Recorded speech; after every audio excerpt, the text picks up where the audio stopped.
family name is Hutton.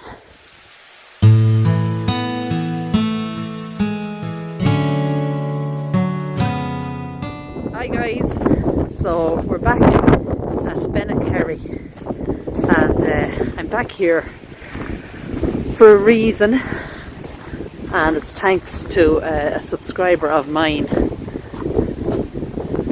Jason, who told me to come back and to find this particular grave. But first we have, this is O'Meara. He was an Irish artist. His grandfather was actually a doctor to Napoleon.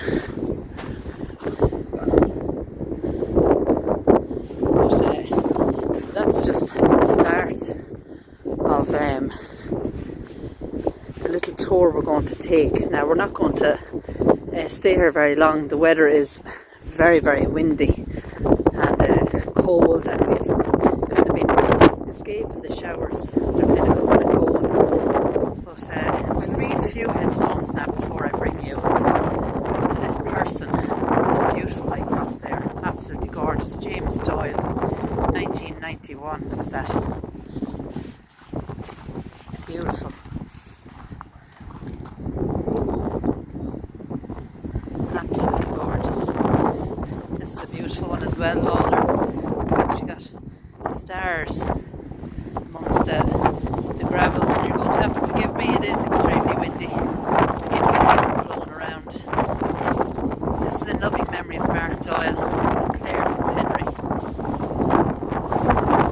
Mark died in 1995 and Claire died in 2007.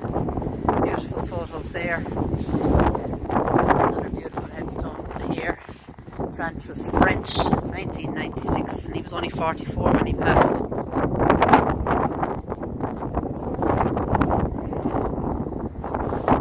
Really nice. So the wind seems to be getting up as they're just walking around. This is Kenneth Bulger and Pamela McAssey, and the two of them died in 2001. Kenneth was 21 and Pamela was only 19. So very sad. Let's try and just get in a little bit closer. Beautiful photo of the two of them. Looks like a dance or a graduation photo there.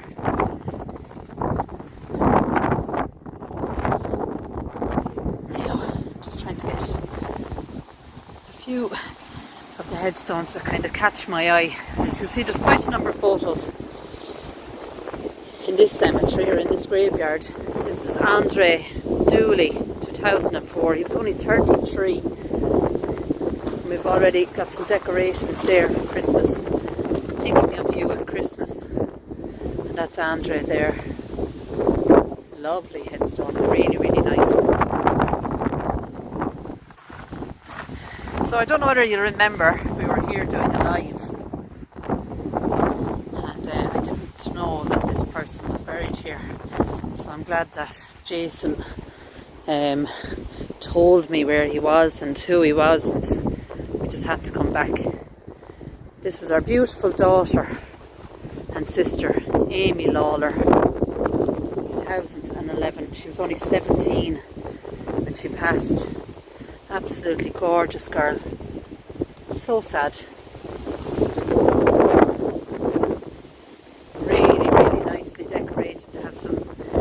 Christmas trinkets there for her as well.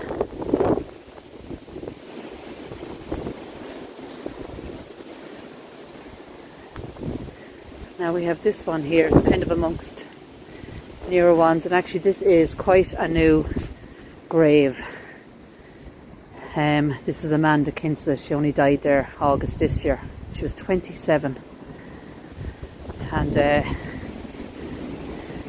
from what I was told by locals, there she is, beautiful young lady.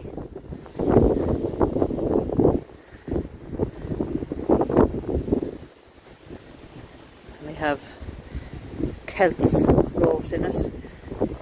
From what I can remember, she played football, maybe camogie, I'm not 100% sure. but Amanda died tragically. We have an O'Neill's All-Ireland football, so it was possibly Gaelic she played. And as I said, it was very tragic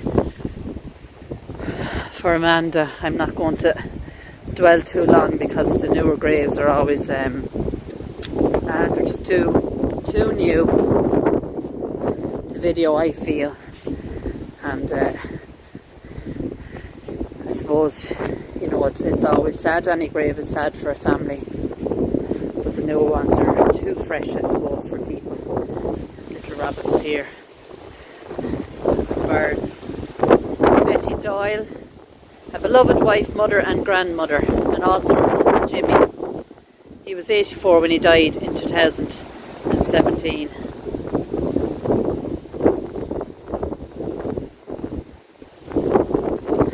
But I'm actually going to bring you up to the grave that I wanted to video. The weather is changing fast, and I really want to get this done.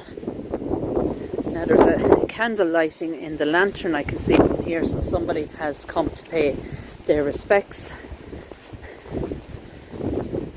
And the family name is Hutton,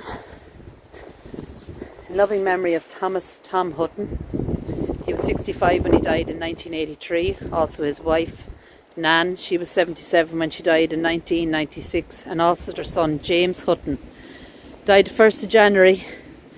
So he died New Year's Day, age 60, and their daughter, so his sister, Pauline, she was 56 when she died in 2012. Now I don't know whether ye recognise the name James Hutton. James was actually the partner of Freddie Mercury, and they were together for 7 years. And as you know, Freddie died of AIDS, and James was there to care for him. They met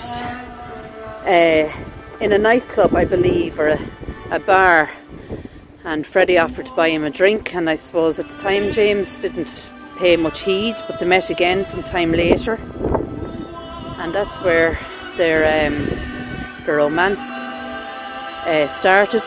And as I said, they were together for 7 years before Freddie himself died.